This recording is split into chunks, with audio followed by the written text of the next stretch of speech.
Well, good afternoon and good morning, wherever you are in the world.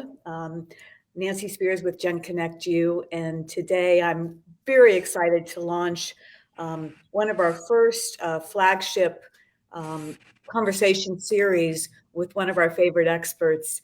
We've invited Nancy Picard, who just finished an amazing course with a company called Career Strategies and Tools for Achieving Your Greatest Potential, to uh,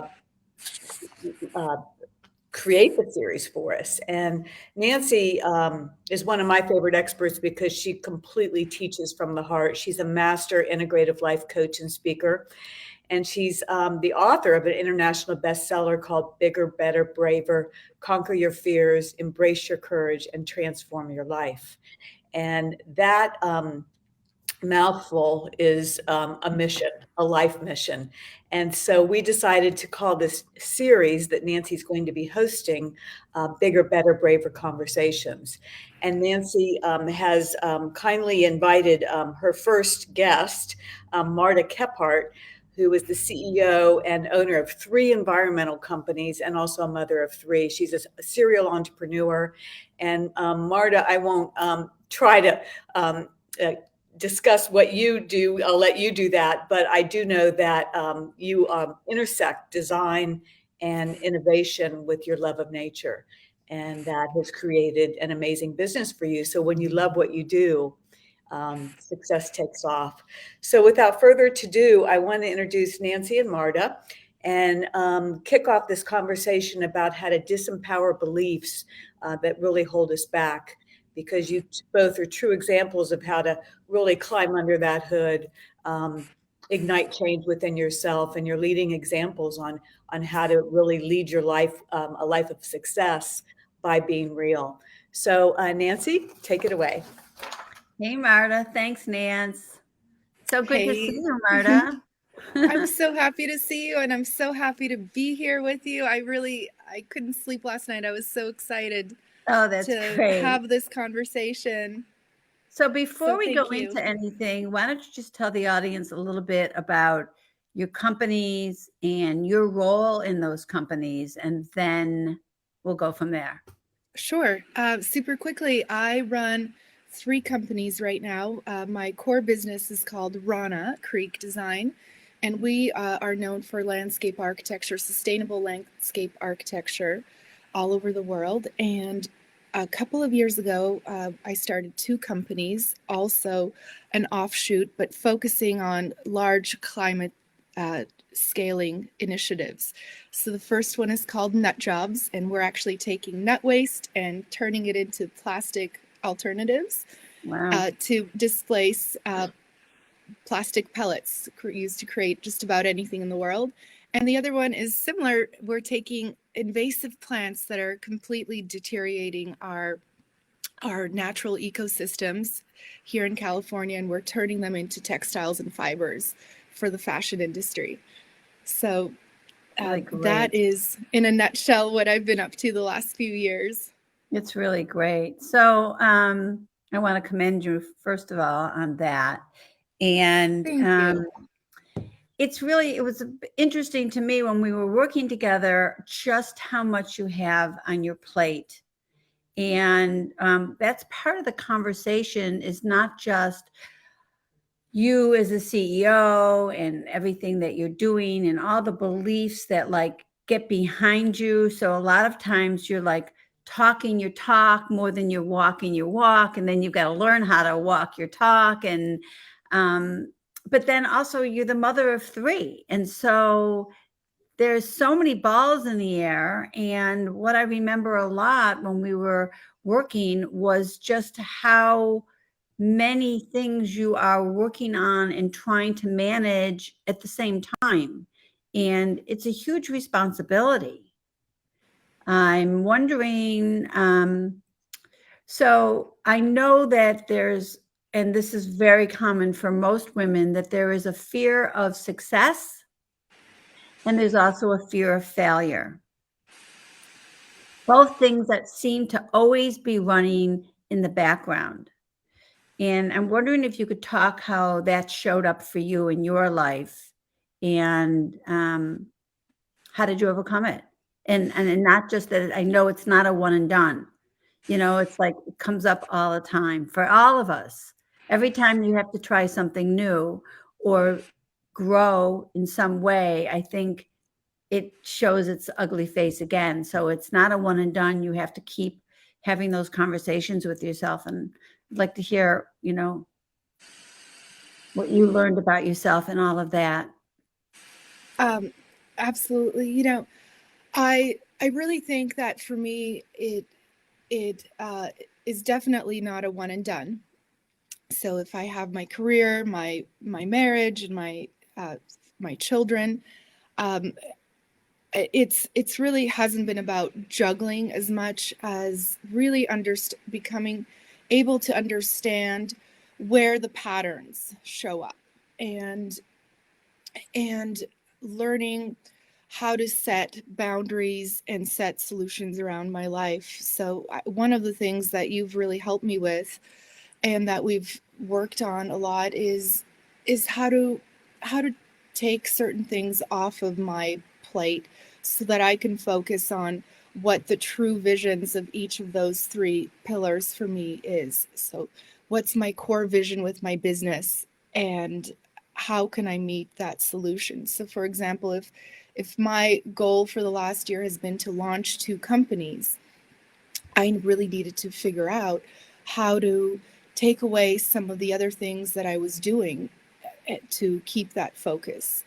And a lot of that has been learning to identify and set boundaries, and ways that really, tools that really come into play for me to manage that. So, I think an example perhaps is also learning how to shut down my work mode and move into my family mode, so that I can have that joy and that fuel that I get from being around my children and my family, and to really learn how to make things memorable and fun. Mm. Um, and I think also just having grace with myself to understand that I'm not always going to perfectly be in that right moment with any of it, and so it's learning how to manage that success and that failure. But I think specifically to your question, Nancy, and I'm sorry if I got a little off track, I think there's a real, for me, especially when I started with you, there was a real fear of success. And I would recognize that in myself, especially as I would start to procrastinate. I had all these great ideas, and I was just afraid to act. Um, and and I think understanding that was a real fear of success, I really learned that I was doing things that would be self-sabotaging. So for example, I had a great opportunity to speak to someone, and I would put it off. And I think just learning to recognize it and name it was really, really critical. And all of a sudden it became, it was like a light bulb. It became easy. Right. And I think with the failure, everybody says that, you've got to fail up. You have, failure is part of success, but failure also hurts. And um, however, I'm really proud to say that I've failed a lot in the last couple of years, um, and I think that failure was sort of rooted around the fact that I tried to start a lot, and by being able to identify what my true purpose and vision for my business was, which was to scale climate solutions, I was able to really let go of the things that I didn't need to be doing in business. And those were failures, but those opened me up to being able to focus more on my vision. You've said so much, Marta. I should have been writing. I should have been writing notes, because there were so many things I want to talk about that you just said. I'm going to go back first to Sure. You were talking about learning to delegate.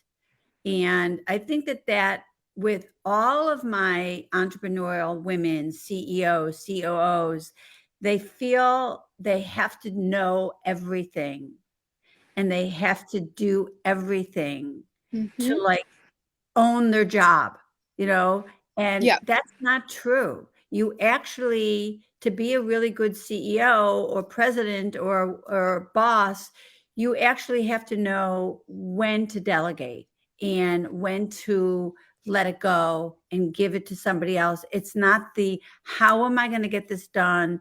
It's who am I going to get to do this job? And it's also to be able to say to the people in your company, what that you've hired them, that's their expertise, that's not your expertise. And so it's okay to not know everything. And women show up thinking they have to know everything. And I think that's one of the things that gets us in trouble. Yeah. Once We have to let it go, right? Mm-hmm.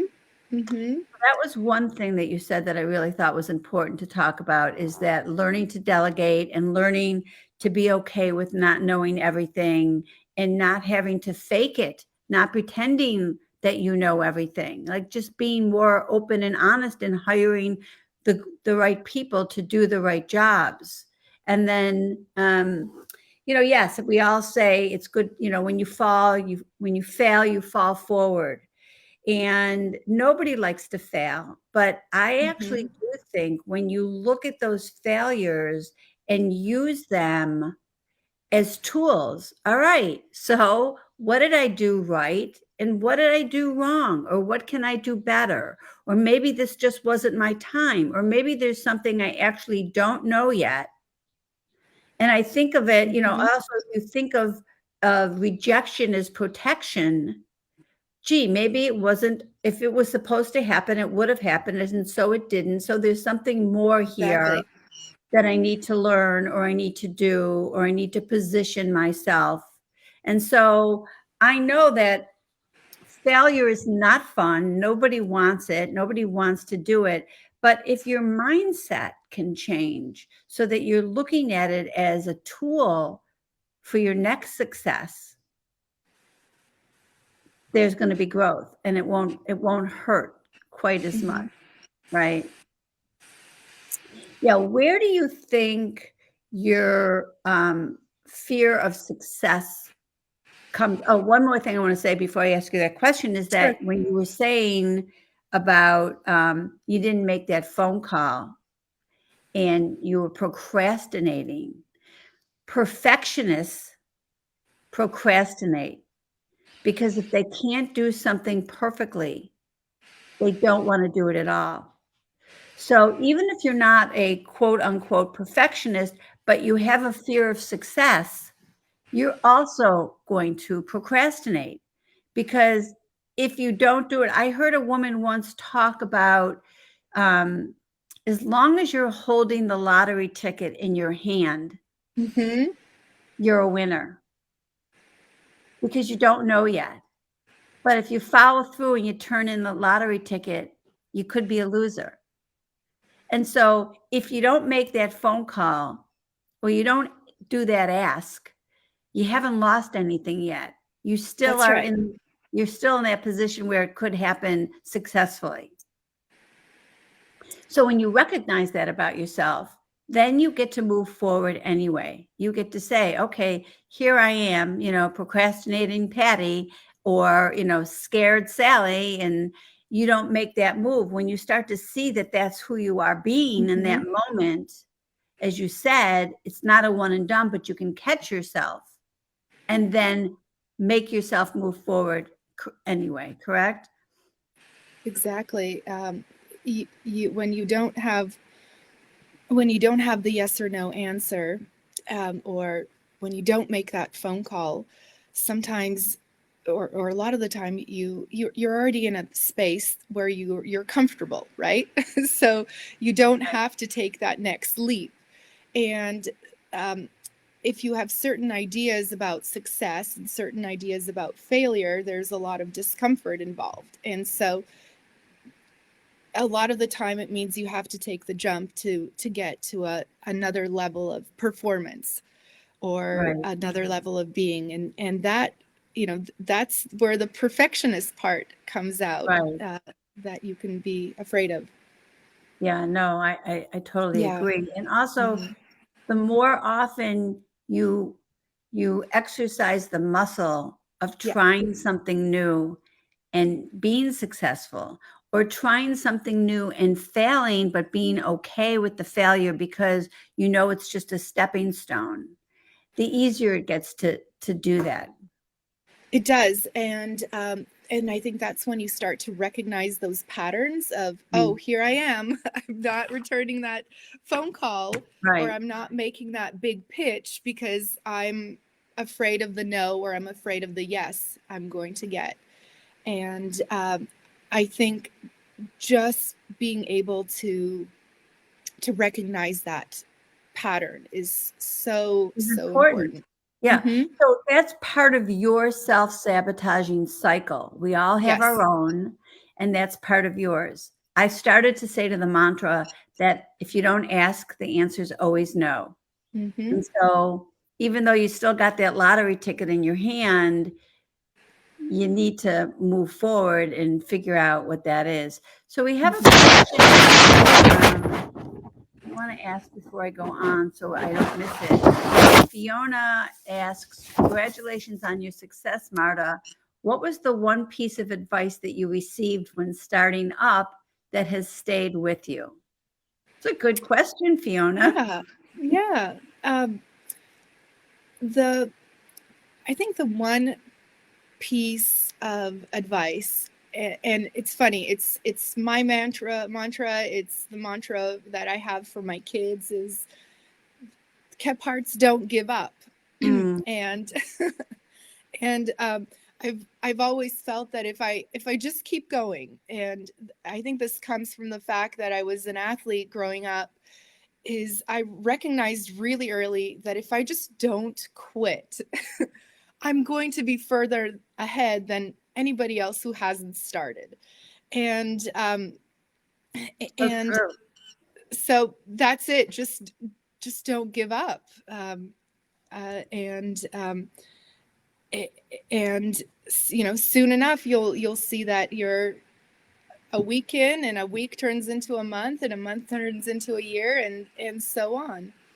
And I think there's a lot of power that gets built up with being able to look back and say, wow, I did this for this long. So For sure. that would be my advice. Thank you for that Yeah, question. great advice. Yeah. There's a saying that the last man in a race still beats the man on the couch. Yeah. Right? Just get up and get in there Yeah. and don't quit. And don't quit. Jack Canfield does this really great exercise where he's in a room, he's in one of those big conference rooms with all these people, and they blindfold him. And there's just one person at the other end of the room, and all that person can say is like closer or farther. That's it. And so Jack would take a step, and his goal is to get there. And it would take him, who knows if it took him 20 steps or 50 steps, but eventually he'd get to where the guy is, and he would take off his blindfold and he would say to the audience, did I have more wins or losses? And he had 10 times more losses than wins. He said, but I still got here. So as long as you don't quit and you just keep going, eventually you will get there. So I think that's great advice. Okay. So back to my questions. Let's see. Once you described your superpower, one of the sessions that we did was what's your superpower? And Hmm. once you described your superpower as both courageous and an optimist, can you talk to that, how those superpowers have really propelled you? Yeah.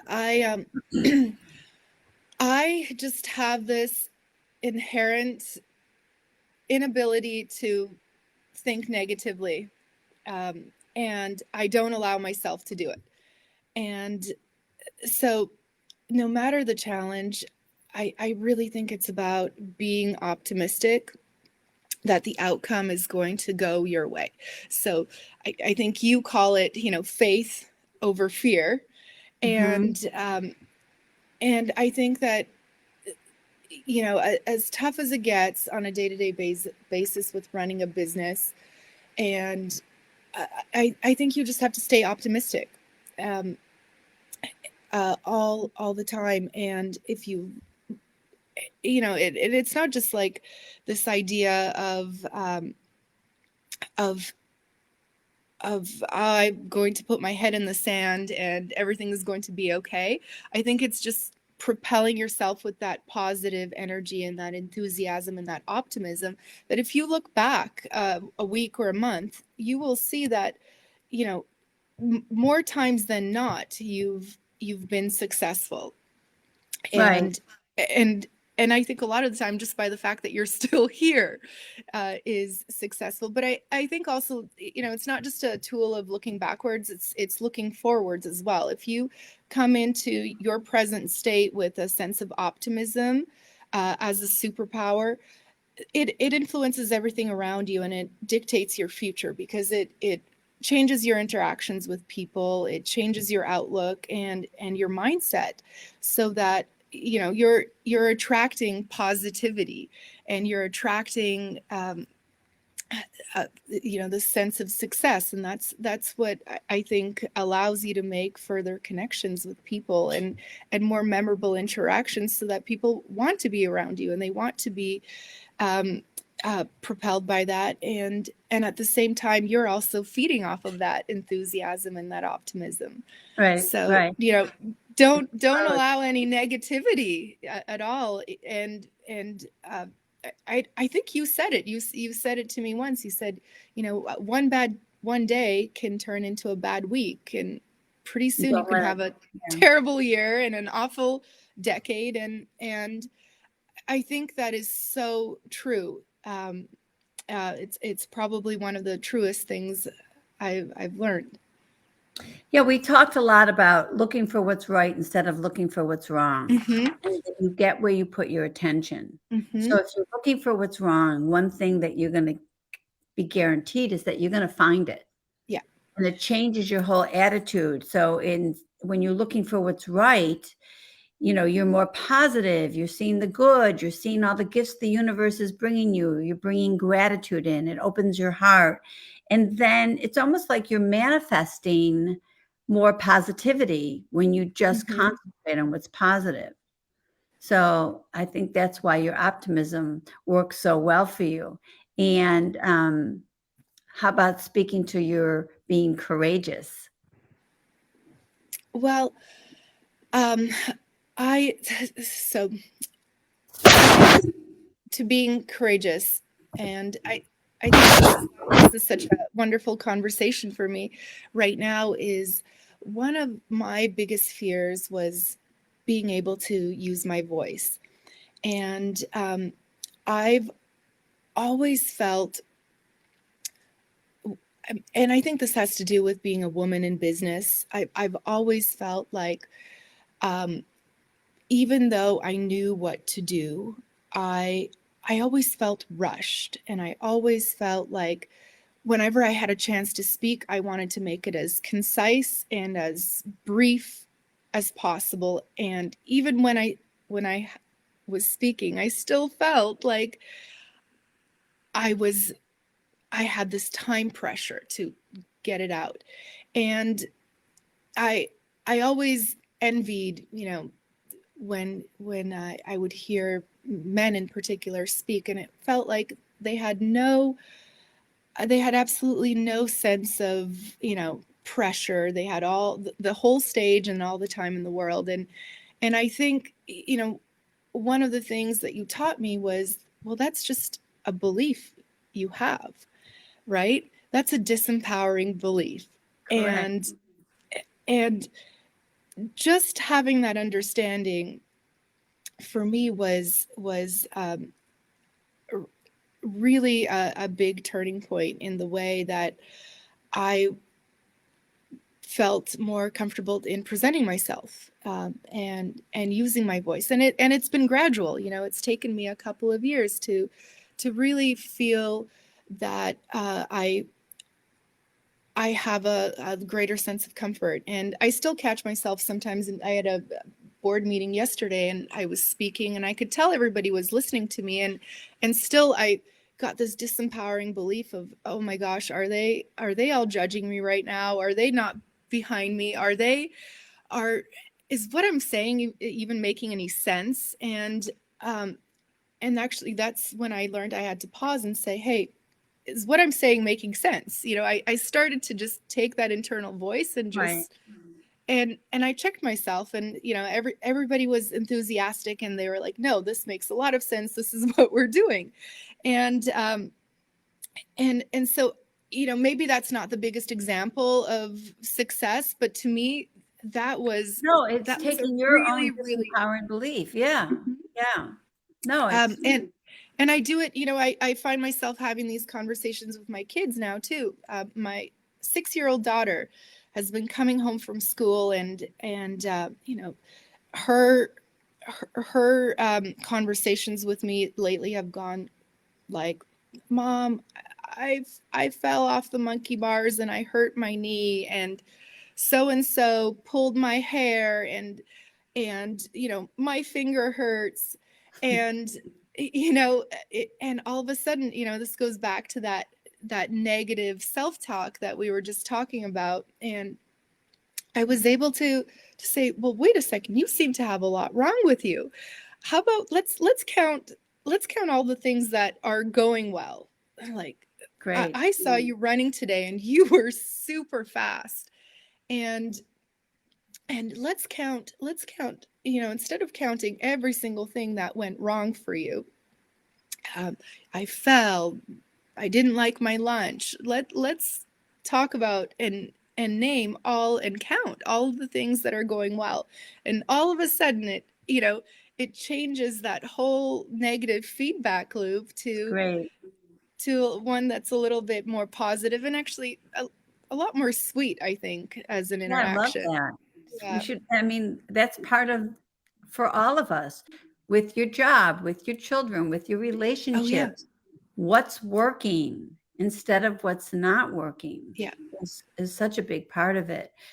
As women, we're brought up, and we may be brought up to believe, we shouldn't shine, or we shouldn't outshine our partner or our father. We shouldn't make more money than our siblings, or our voice doesn't matter, or our needs don't matter. These are all examples of disempowering beliefs that when you get into a career, even when you're not in a career, but when you're in a career with a big position, these haunt you. These are the exact disempowering beliefs that you need to uncover. And so if you feel stuck somewhere, or you feel like you're a perfectionist, or you're procrastinating, or you just can't make those next moves, that's because you have a belief inside you that's holding you back. And then you have this unconscious commitment that keeps that belief alive. So if you had a belief that you should be invisible, or your voice doesn't matter, then that's your belief. And then you make this unconscious commitment to not speak up, to not share your voice, to not overshine.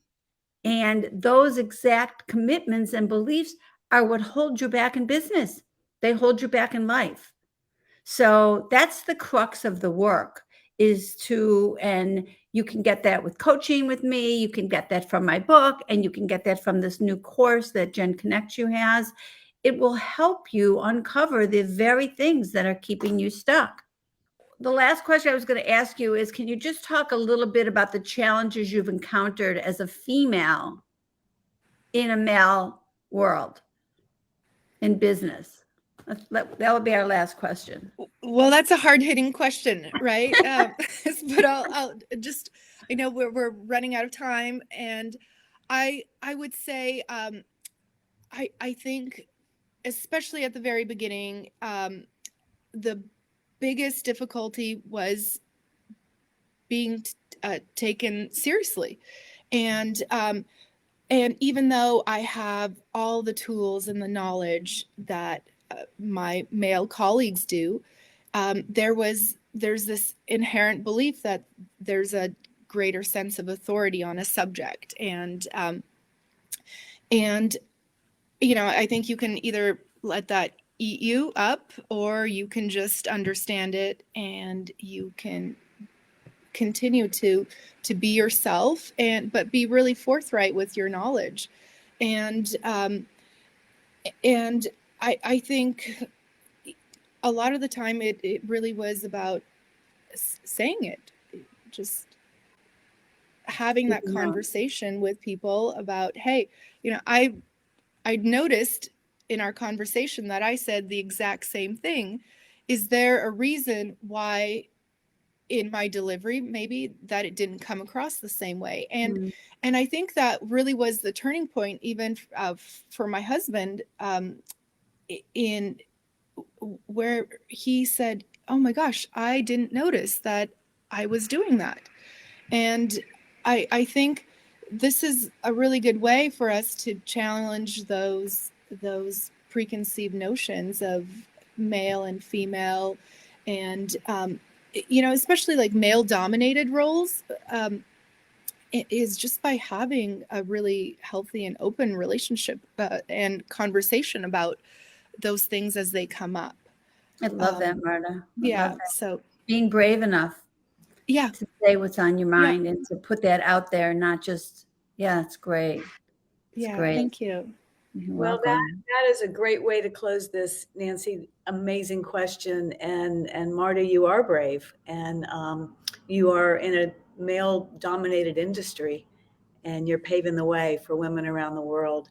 And we're so grateful that you joined Nancy's show today. And Nancy, this is just the beginning. We're just the tip of the iceberg here of these. Thank you braver, both. Thank you. It was great. More courageous conversations. And I'm sure Nancy will continue the conversation with you and invite you back in. And all of us from Gen Connect You are so supportive of both of you for all that you do to help not just women, but men. I mean, it's all about the entire circle of diversity and igniting that change. And so very grateful to both of you. We will post this again and again so that more and more people can learn. Great. Thank you so much.